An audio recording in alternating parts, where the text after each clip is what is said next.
Guys, thank you so much for joining Pasta2GO today. I am here with Don DeBar and Shelby Hosanna. We are talking about the Brazilian censorship situation. We also talked about a spook, an ex-CIA, or I think he's still with the CIA at the FBI. We have papers on him saying that they nudge people, which is a form of censoring or taking people out. First thing they do, they take away their finances. So any help you can give us, the super chats, the give, send, goes, the Rumble rants, the Rockfin raise, those really do help out independent media, and I can't thank you guys enough for doing so. Now, listen, we just talked about the situation in Brazil, and we talked and compared it to what's going on over here. Don made an interesting point that it's not so much about the candidate and Donald Trump, it's the people voting for him who are so frustrated with what's going on that they're not even allowed them to put forth their voice. We question all the time, what are we going to do? Do we need a revolution over here? How can we have a revolution if we're fighting each other all the time, if we're at each other's throats? Don said it very clearly, and until people realize their class, that they are working class, and they are distracted by their religion, their race, the color of their eyes, we'll never get along. We're constantly fighting each other. And I think even what you see going on in Brazil is dividing the people over there, the same way the tactics were used over here, and we are so divisive in the United States. However, there was talk of a revolution years ago. Some people say it was organic. Some people say it was a revolution bought off by the elites. Somebody who's an expert on this whole situation is Don DeBar, and I want to talk about it because when I hear people say that the Bolshevik Revolution was tainted and it was funded by the elites, I think, well, that's kind of whack, because it seemed to me every time I've talked about the Bolshevik Revolution, people have expressed to me what happened there. I'm not an expert on it, but when we had a conversation the other day about it, Don, I knew about 80% about what you were talking about. It's those little small points that really tie it together. So why don't you start off, talk a little bit of a history in a condensed form about what was going on in Russia before the Bolshevik Revolution, and that led us to that revolution. How much time do we have? I said in a condensed form, Paisan. Okay, I can condense it, like, very condensed. Russia is the Russian Federation is a current nation state that occupies territory that consists of parts of the old Russian Empire that preceded the Soviet Union, that was assembled over a period of maybe 1,000 years. They're coming into the 19th and early 20th century. Was an interesting reflection of and contradiction to and extension of the history of both Europe and Asia. The country, for example, in the 1800s, went as far as North America, including what's now Alaska. That's what was sold to the U.S. William Seward brokered, that made Alaska ultimately part of the United States as it is now. And it goes all the way to the Polish border and the border of Finland in Europe. At a time up until the early part of the 20th century, Finland was part of Russia, of the Russian Empire. It was ruled by a royal family that was related to some of the other royal families of Europe. Yes. And there were, long-standing relationships and contradictions inside that family, and among other configurations of power around Europe. This was true also during the period of the 15th, 16th, and 17th centuries, of the global growth of European imperialism, or the growth of European global imperialism. Columbus, Magellan, yada, yada, yada, yada. Russia never really went marauding around the world to acquire other colonies. It had everything it needed already. And so its history was divergent there. It also did not experience the Industrial Revolution in the same fashion that Britain, France, and other parts of Europe did, and the United States ultimately, and other parts of the Americas and Asia. So When you came into the 20th century, although it had some things that were parallel, you had an agricultural arrangement that was feudal in form and essence up until 1861 or 1862. I don't remember. With something that you could call the Emancipation Proclamation of the serfs in Russia. There was a relationship, a feudal relationship that was not much different from the condition of chattel slavery, people subject to chattel slavery in the United States and elsewhere in the Western Hemisphere. People we bought and sold. Many were attached to the land. There were multiple classes. Some belonged to the czar or the royal family. Others belonged, traded like cattle or whatever. There was also an explosion of the manufacturing capacity of the guilds that existed more or less in the same form as they had grown up in Western Europe and Great Britain, and some industrial, some considerable industrial as you came into the 20th century. And with that began the development of an industrial proletariat and a sort of a separation of town and country, and a concentration of population in cities that started to resemble the same forms and the same processes that had taken place in Europe and the Americas a century or two or three earlier. And what was the product of this was the same thing that was produced in Europe and the Americas a century or two earlier, including particularly the French Revolution of 1789 at Sec, and also the American Revolution, as we call it here, and some others. Over the course of the 19th century, a number of important developments like this took place. And you also saw, as the societies developed, for example, in France, after the first of the revolutions of 1789, that ended up with Napoleon in power at the end of it, you had an intensification of the development of some of the classes that were represented in the society that had been struggling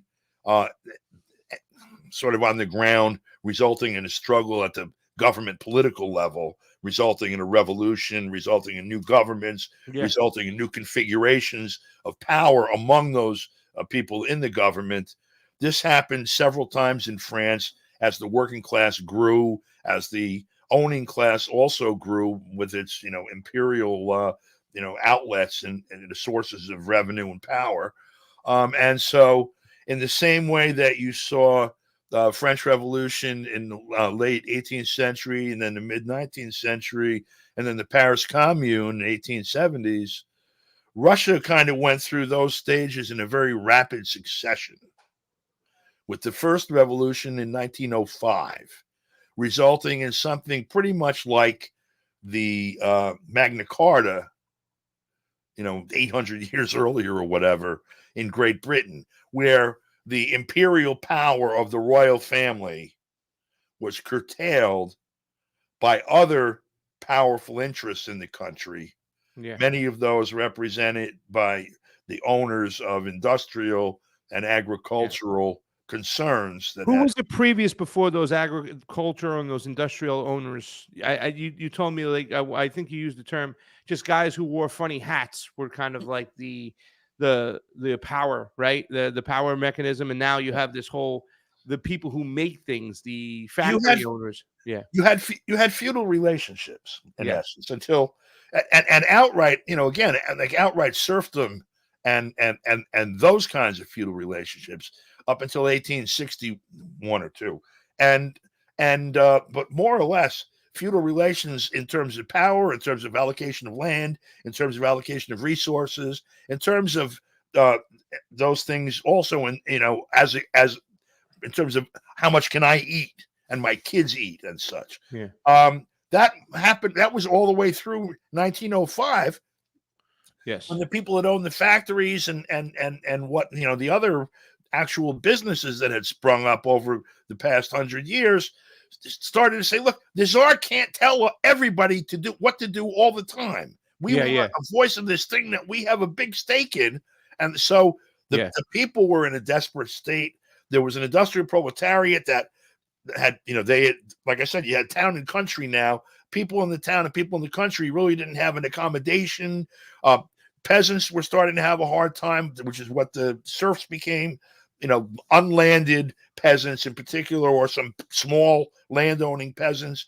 The industrial workers had a hard time. They were absolutely at the beck and call of the factory owners and also of the government, which was very oppressive in terms of. I do want to point out, Don, and correct me if I'm wrong. I think it's just important to point out right now, because you said this before. The Tsar, who was the monarch in Russia, was related to those monarchs in Europe. Yeah. A lot of people don't realize that. They think it was just this old Russia. No, they were all related. So very important to point out. But please, you were at the revolution in 1905, I believe. So they have a revolution in 1905. And what happens? You have who led that revolution, though? Very important.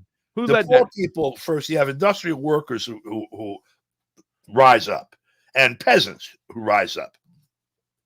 They have no understanding. They're not ready to make a revolution. They're ready to raise hell.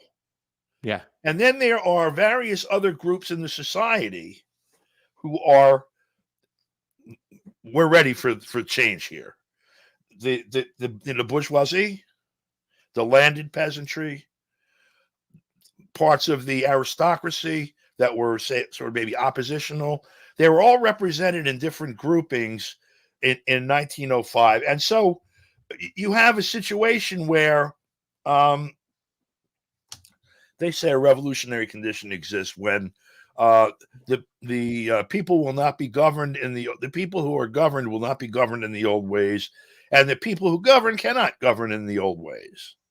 And so something has to give, basically. Mm-hmm. And so what gave here was after you had an upsurge of revolutionary activity and a huge, monstrous clampdown, an accommodation made among the rich folks, the czar, the owners of the industrial bourgeoisie, basically, and the landed aristocracy that were not part of the royal family and such, where they created a Duma, like a parliament, and a system like that, and a rule of law with courts. Up until 1905, they could come take you to the czar, and he could run a sword through you, or take your wife and take her on vacation or whatever. Yeah. And there's no place to go. That was the power. That was the political structure there. Yeah. But that changed in 1905, right? So they try to go to a to sort of some modified British system, and that is what is in power up to and including the entry into the First World War in 1914. And the working class gets a little bit of, everybody gets a little bit of an improvement in their situation, with some notable exceptions. And so there's struggle, but the society has some cohesion and functions. And then you end up in this war. World War Russia I. is in a coalition called the Triple Entente. Yes. It has France, the United Kingdom, Italy, Japan, and towards the end, the United States. On the other side, they're at war with, and this is how it ends up, with Germany, Austria-Hungary, the Ottoman Empire, and Bulgaria. And after there's a revolution in Russia in the beginning of 1917. Russia starts to fall apart. Russia is losing the war, whether the alliance is winning or not. And Russia is facing Germany on one side, and they're also facing Bulgaria and the Ottoman Empire. And on the other side of that collection of countries is Britain, France, Italy, the United States, and then over there is Japan. Yeah. So you start having famine in Russia.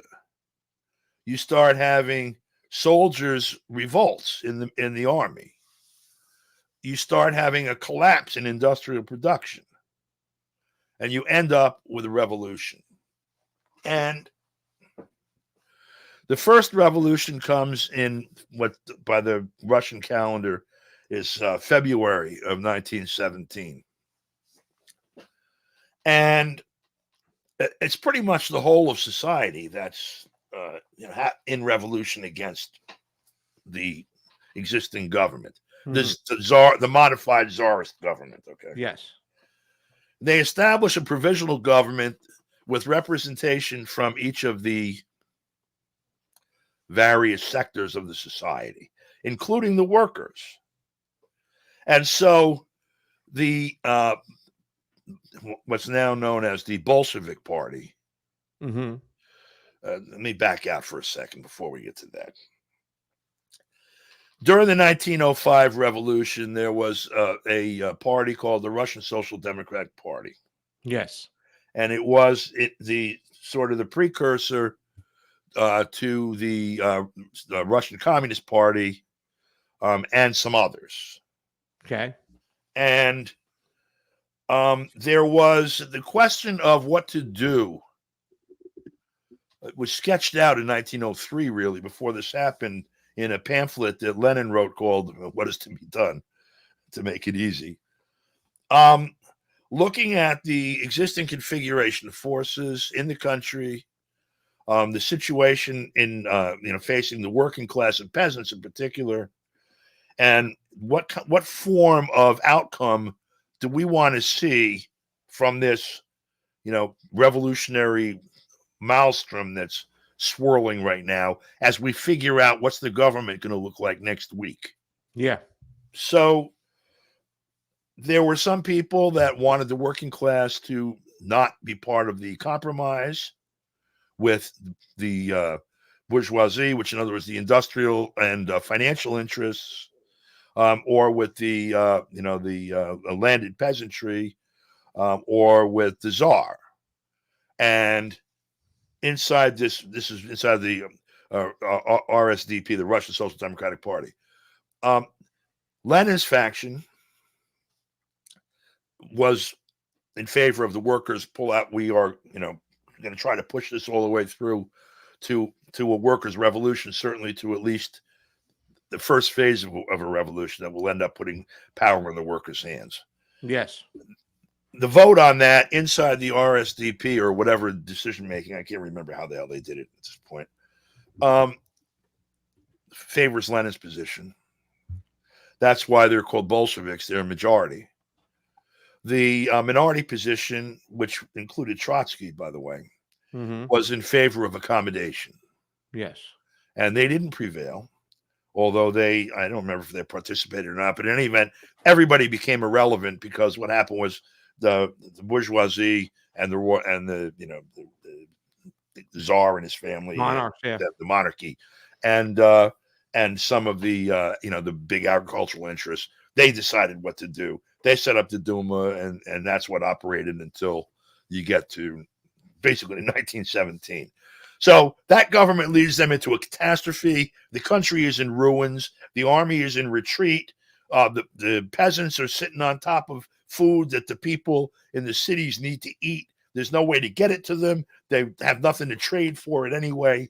And in the midst of this revolutionary upsurge, soldiers come back. There's revolts and mutinies and all kinds of stuff with that. And you end up with a provisional government in February of 1917, headed by Kerensky, and that has representation. Was the czar completely gone by then? I'm sorry? Was the czar removed by then? Well, the czar isn't really... The czar was gone by the end of the year, as in no one even knows where his ashes are. Yeah. Okay, they decided we're not going to have like a grave for monarchists to rally around or any of that crap. They talk about they didn't just liquidate him or gasify him. He was like, but so you now have a provisional government that's running the country, and they're trying to decide what to do. So the Bolsheviks, looking at the landscape, see that the needs of the people, they're trying to figure out how do we assemble the people of this country who are in a like condition into a political force. I don't know, maybe a military force would be a term to use, but that can take power and hold it and operate it. Yeah.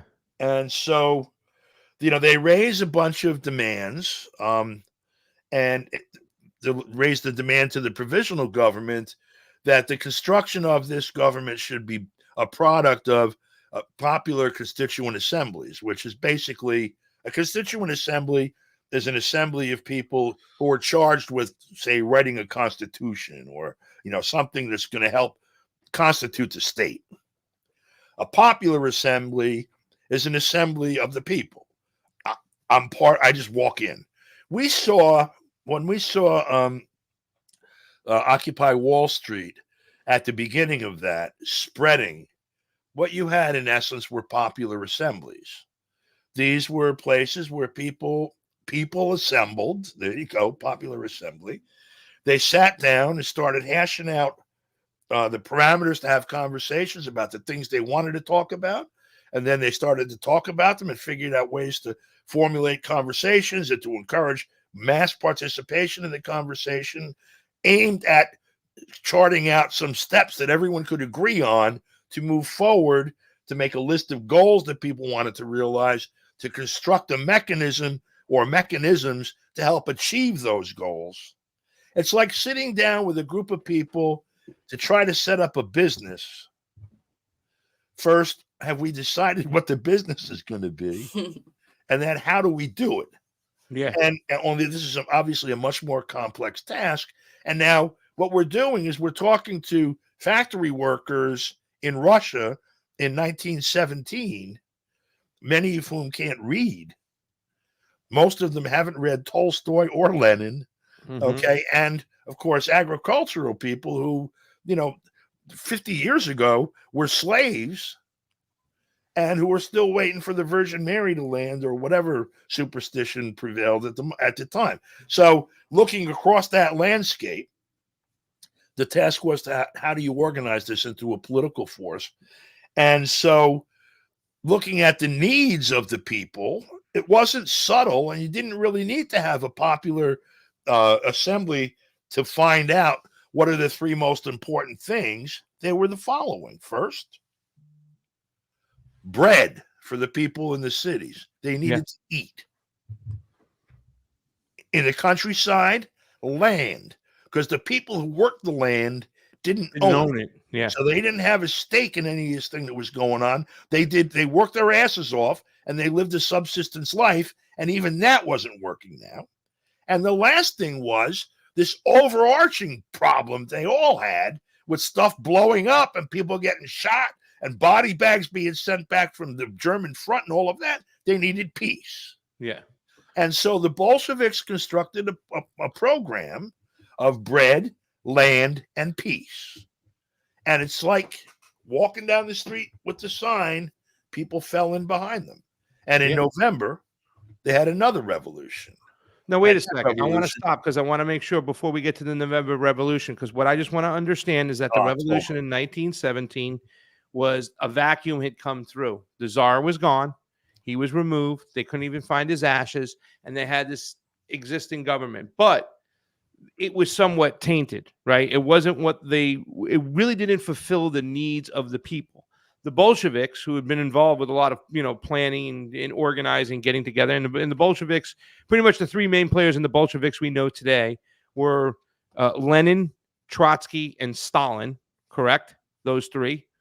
They were part of this mechanism that said, well, wait, this is not good enough. The vacuum in which came through and what it spit out is not suitable for what the actual people need. So in other words, if we had a revolution over here and it wasn't meeting the needs of the people across the board. And the needs of the people at the time in 1917 in Russia were food for the hungry, land for the workers, and peace, because they were so sick and tired of wars going on. That needed to be fulfilled. Am I right? Are we on the right page so far? Yeah, yeah, yeah. I think so. I'm not understanding really where you're going with this, but Well, I just want to make sure people understand that, because see, there was two revolutions, right? There was one in the beginning of 1917. There was one towards the end. The one that yeah, Great October was fulfilled in 1917, in the beginning of 1917, because people often say that the Bolshevik Revolution was a revolution that was sponsored and paid for by the elites, right? And I think Arm & Hammer, you had mentioned, was involved in the first revolution of 1917. No. He was after. No. Okay. Look, so I know what you're talking about in terms of like the popular mythology in the West. First of all, it's like a lot of other things. Revolutions are not the product of some genius, or even of a vanguard class. People that imagine that Lenin made the revolution don't understand history, humanity, social organization, or Lenin for that matter, including reading him. Some of the players in the Bolshevik side, including a latecomer Trotsky, Lenin, you had Maxim Gorky, what's her name? Nadezhda Krupskaya. She was an advisor and wife to Lenin. What's his name? Zinoviev, Kamenev. There are a whole bunch of people that were leaders and organizers and foot soldiers and theoreticians and orators and whatever. The central point of Marxist analysis of history is that it is the development of society and of productive capacity, and the actions of the masses of workers that are history. They're the engine of history, and in fact they are history. And the product of the operation of these things is what places anyone at any given time in the location that you're looking at. I am here as a result of all of the work and all of the machinery and everything else that's been built and operated and done in the history before this moment. And so a revolution is exactly the same thing. A revolution is a product of Russia's history, of the external conditions that existed, of the failure of the existing power configurations to reflect the reality on the ground of who was doing the work and who needed what in order to continue the operation of the society. These are all of the things that are, the soil and the whole of a revolution. And so people tend to identify political ideology or to view it or treat it almost in the same way that they do religion, or even like an affinity for a sports team or something. I guess it's a natural trait, because people are not generally educated in the study of the operation of mass organizations, and also the records up and whatever happens in the next 100 years is going to be real interesting on this point, because of all the data that's been collected and is now being processed.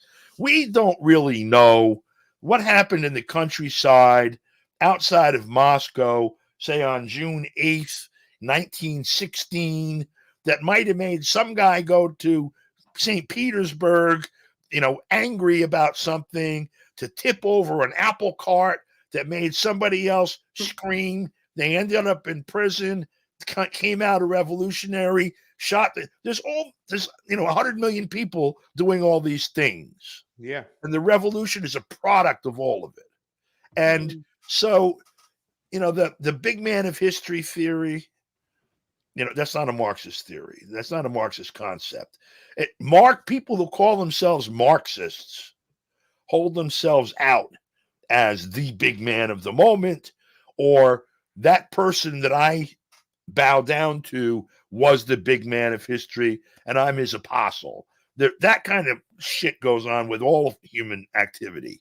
But the actual nature of a revolution and the way it's viewed by people who are applying Marx's analysis of history, you can call yourself a Marxist or whatever. If you're applying the tools that he developed and left for us to work with, we understand these things are much more complex. So, all right, for all of that, to explain that my shorthand that I'm going to give you is not a conveyance of the essence of what happened, but only a response to this question, because it's something that's talked about all the time. Yeah. You had Lenin, who was, in essence, one of the quarterbacks, or the quarterback of the Bolshevik faction of the Russian Social Democratic Party. Architect, in a way, if you have an architect that draws the picture that 9 million people build of the revolution, and the one of the theoretical planners of the Soviet state, post-revolution, kind of acted as a strategist and tactician for their group, moving from the February to the October Revolution in 1917, and then sort of helping to. They were at war when you had the revolution in the October Revolution, when the Bolsheviks ended up in power in 1917. The world declared war on Russia. The Brits came, the Americans came, the Germans came, everybody that was fighting Russia and everybody that was an ally of Russia came to put this thing back to sleep. Yeah. Churchill said, we want to suffocate the Soviet, experiment, in its cradle. Yeah. So why did they do that? Why were they so against the Bolsheviks taking power? We know about the Siberians, right? They were blowing up train tracks, I think, at that time. Is that you have a number of factors here. First of all, the pre-existing architecture was of these royal families that were all sort of knit across Europe. And this was being taken away from them. Okay, got it. All right, that's first. Secondly, you have across the European landscape, let's say, particularly in Britain, France, and Germany, which are fair, and the United States, by the way, the most advanced, and in Japan, by the way, the most advanced, and in China too, by the way, the most advanced industrial countries in the world, with well-developed, in most cases, industrial proletariats, okay, who have been engaged, for example, in the United States and Britain and elsewhere, in political struggle for 50 to 100 years already. I mean, Gompers and all those guys here, whatever their deficiencies, there was a working class consciousness, there were working class organizations, and there was a working class that wanted to participate in power. They were all oppressed, and they wanted to be unoppressed. So the last thing you wanted was a model of an uprising in a large landmass in Europe where people take power saying we're the workers and this is going to be a worker state. Yeah. That was a threat to the power structure across the advanced world. Yeah. Okay. And they met it immediately. Yeah. And so the first order of business for Lenin, for the party and for the people of Russia after the October Revolution, was to secure it. And so they were at war for 2 or 3 or 4 years across this vast land. Yeah. Japan coming into Russia, Vladivostok and Eastern Siberia, Russia's army decimated pretty much in the war with Germany, pretty much. Way the frig, 7 time zones away, it's 7,000 miles away, without real solid infrastructure. How do you project power to fight Japan? And as you do that, how do you project power in Crimea, where you lost a war in 1905, and in Finland, where they're trying to break off? All of this going on. So they tried to settle everything and turn inward and start to build their industrial base up. And as they did this, Lenin was failing. His personal health was failing. He had the credentials, basically, to bring consensus to policy. Yeah. And so as he left from the stage, that there was a hole there. And then what people characterize here as a power struggle, quote unquote, Yeah. between, and it's a caricature to put it this way, but between Trotsky and Stalin. Stalin. Yeah. Trotsky, remember, his history was really with the Mensheviks, and throughout most of the things I just described, for all his theory about permanent revolution and all that crap, he was counseling, capitulation, basically. We don't have the forces to do this right now. Let's make peace with them on whatever terms we can get. Stalin, having been out in the field and organizing, and again, Trotsky's given credit as a commissar of war for the Red Army, but Stalin was actually like an actual. He was the William Wallace of the group, right? Okay. Yeah. That's a good way of putting it. Mm-hmm.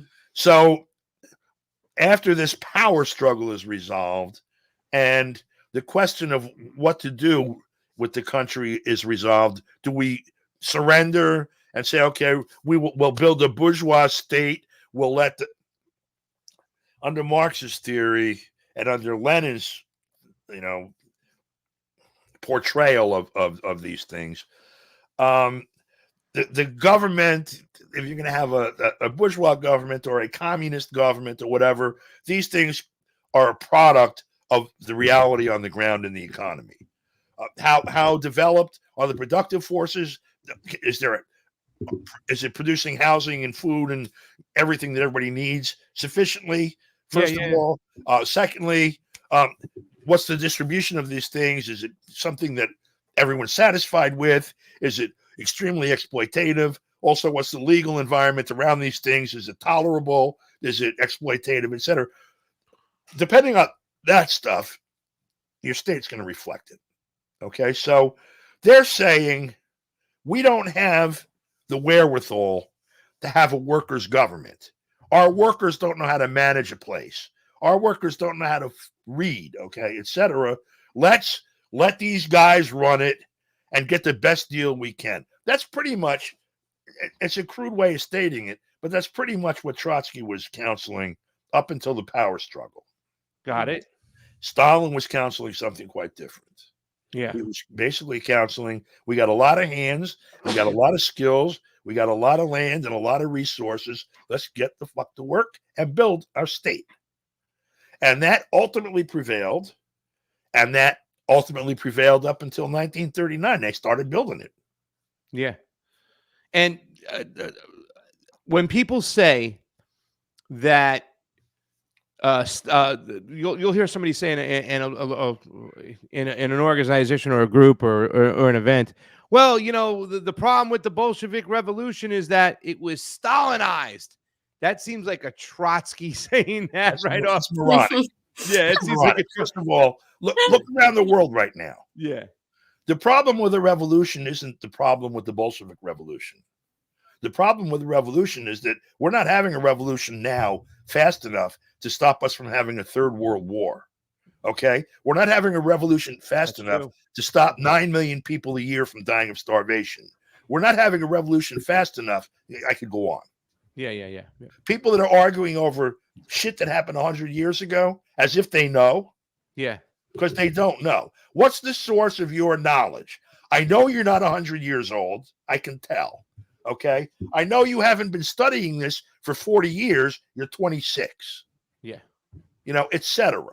How many times have you been to Russia? How many people do you know in the academy there, in the working class institutions there, et cetera? What do you know about this from your own experience? And what have you been doing besides talking about Stalin and Lenin and Trotsky in some cafe or university or whatever. Yeah, yeah, If you can't answer those questions, please shut the fuck up. yeah. With their Che Guevara shirt on and Viva la Revolucion and all that Yeah. BS. Listen, the last question is important. Jamie, I hope you have it ready to put it's number 3 in the doc. When people claim that a lot of the culture war issues, right, the culture issues that exist today in the United States actually came out of either the Bolshevik Revolution or the Mao Revolution. What are they referring to, Don? Because I don't get it. And, it's just one of those things. It's like, what are you talking about? I mean, honestly, beats the hell out of me, but I'm going to take a guess at it because you see all this crap swirling around all the time.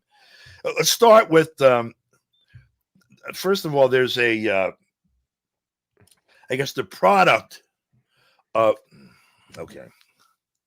What happened in the Soviet Union happened. I took you up to 1939. We'll leave it at that. The response to the Bolshevik Revolution, the socialist, the workers' revolution in the Soviet Union was first an attempt to kill it and kill as many people carrying it as possible. Then the destruction of as much of the infrastructure as they could achieve to hobble it. And then the unleashing of Hitler and all of that to hobble it further, and then plans to nuclearize them into oblivion, that we now know about, and then the Cold War and everything that happened since. In our culture, in the West, and in the aftermath of the Second World War, American culture became the culture of the West in one fashion or another, with local features. The view of the Soviet Union was that it depending on which audience you were talking to, but it was evil, it was dysfunctional, it was aberrant, it was monstrous in one fashion or another definition, consequently, the thing itself. First, it was called communism. This is communism. Russians never said they had communism. That's a whole different thing. It has nothing to do with a Communist Party in power. They were building socialism so someday they could have communism. But what we are told is communism is what was there, and what it meant was there's a police state on top. There's a guy outside your apartment in the next apartment with a thing up against the wall, taking notes and running a tape recorder. Everyone everywhere is under surveillance. You have to wait. There's a shortage of everything. Everything's in black and white, by the way. It's in monochrome. You have to wait online, dressed in beat up wool clothes and maybe an overcoat in the snow. It snows most of the time too, even in Cuba, I guess. And wait online for shoddy goods that are in short supply. That's communism. So when you hear people here talk about Biden is a communist or the Democrats are communists or socialists, it's within that understanding of what the terms mean. Yeah. It's a propagandistic icon that you can see it in Hollywood from the 1920s. Yeah. You can see it in print from 1917 forward. And so I have to preface that with this. So, okay. So you have the Chinese Revolution, 1949. China has very complex history, of course. It's very long history, first of all. It's being conquered. Of being conquered. Yeah. Not all of it. In any event, there were all kinds of contradictions in there. Anyway, you have a revolution in 1949, and the Communist Party that had been in a revolutionary battle since the 1920s. Okay, finally comes to power, and they're sitting on top of, I forget how many 100 million, 600, 800 million people, a lot of people. A lot of it destroyed. So people do not take into account this fact about China and Russia in particular. that during World War II, most of their industrial capacity, or much of it, was destroyed. Much of the infrastructure, including housing, roads, water supplies, all of that were destroyed. It was conquered by the Japanese in terms of the, most important parts of it, Manchuria, the places closest to Japan, industrial centers. The others ended up servicing the Western military. We flew, for example, the United States flew planes across the India and whatever, and they were bombing Japan from China, from central China. After the revolution, I mean, they inherited, a lot of smoldering mess, a lot of hungry people, and a lot of conflicting ideas on how things should be done. Yeah. You have ancient religious trends that, people followed. You have a number of, China is very multi-ethnic, by the way. People here, they're racist. They think of all Asians as being, the same nation or whatever. Not by a long shot. And so the Communist Party, I think they took some lessons from what the Soviets had done in trying to organize a large territory with multiple ethnic and linguistic and all these different, contradictions into people that could know this is what we're going to work on today. Everybody shows up for work. The work gets done. Everybody's pretty happy with that. We try to feed everybody, etc. In the process of doing that, some geniuses, because you have all these academicians that are also end up in the revolution, figured that we would make a new person by designing them. This was also like the new Soviet man or whatever. They've done that here for many years, and we've got what we've got as human faces. They decided they were going to build the essential error in my mind is this: rather than understanding what Marx understood and almost stated at the beginning, and Hegel, that the mind reflects the world, not the world reflects the mind, they decided they would re-engineer people's thinking, and that would result in a new world. And so they sort of cobbled together like a cultural model and sort of imposed it. Now, I don't think it was done. I don't know. I wasn't there. And I've heard people that lived through this say one and say this one says something entirely contradictory. I know a few people, but the concept of it here was that, you basically became a clone, personality wise, or you had a really hard time. And so there are people here who thought that was a good model and should be, used here too. Generally, the people that like that model, though, are people in power. Yeah. They want clones. Yeah. They want you to shut up and get back to work. Okay. So pretty much you're saying that this is something that the Chinese had to do to reconstruct their whole country that was just decimated. And the people today, the truther moment, I would say, whatnot, when they pick apart this Mao revolution. First of all, Shelby, I know if you got to go, you have things to do. Keeping you here so damn long. I should have just done a show itself on a Saturday with Don with this, because I mean, I know I find this stuff so intriguing, but I'm trying to, the reason why I wanted to do the show with Don and talk about the Bolshevik Revolution is because we need, like you said, we can't have a revolution fast enough to what's going on. The people are split, whatnot. But anytime you hear a lot of people talk about these particular revolutions, whether it be Mao's revolution, whether it be the Bolshevik revolutions, they try to shoot it down. And I think the reason why they try to shoot it down, they try to say it's this cultural thing that Mao was doing, trying to take away people's gender, trying to take away people's religion, just make them clones to work. But they're not looking at the way society was. Don, I know we can talk about this for hours, but it's so late. I have another show to go to too as soon as well. But we can follow up on this another time. I Mhm. do appreciate you kind of laying it out for us today. Can you Yeah, let I learned a everybody know? lot. Yeah, I mean, there's this Me is just too. the tip of the iceberg, and like even Yeah. though it was like an hour, I'm like listening to every single word. I had a conversation for 40 minutes with Don about this the other day. I Yeah. don't want us to have a chance for a revolution thwarted, right? Messed with by when people look for an example for the Bolsheviks, which was a genuine workers' revolution. You had signs where they said, "Give us bread, give us land, give us peace." And they all walked together and they took the fucking capital, right? Mhm.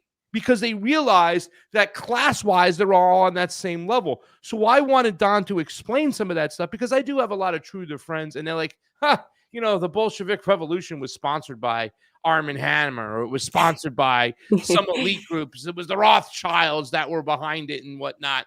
So that makes you think that, wait a second, that a revolution from the workers is never possible. That's why I wanted to have this conversation today. I just want to say something that, the intro for your show, the one that should have played, is really Jamie, you hear that?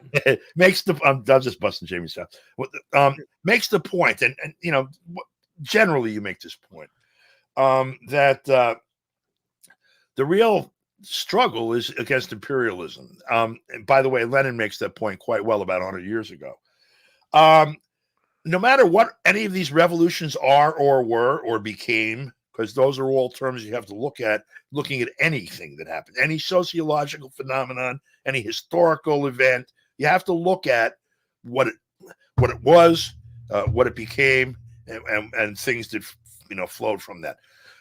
If you were to forget all of that crap and look right now at the great evil being imperialism and just take that down, whatever we do next will be under much more favorable conditions for all of us. Yeah. And then we can fight over that stuff. Yeah. The thing we have to deal with right now is where power rests. Yeah. And power rests in the empire. And we have a whole changing world in front of us with the rise of multipolarity and all of this that provides opportunities to check this beast that's managed to assemble itself and that threatens the survival of our species. Yeah. And I think that's the ball we got to keep our eye on. Absolutely, Don DeBar. Thank you so much. We'll have you on again soon. Thank you, Paisan. I'll see you soon. You want to say anything? Anything going on? I'm going to go upstairs and eat dinner. Say hi to Sammy. And Margot. And Margot. I haven't met her yet, so I can't say anything. So I said hello, and I'm looking forward to meeting her. And thank you. It was very nice meeting you, too. It was great to meet you. Have an awesome night. Thank you, too. Peace, guys.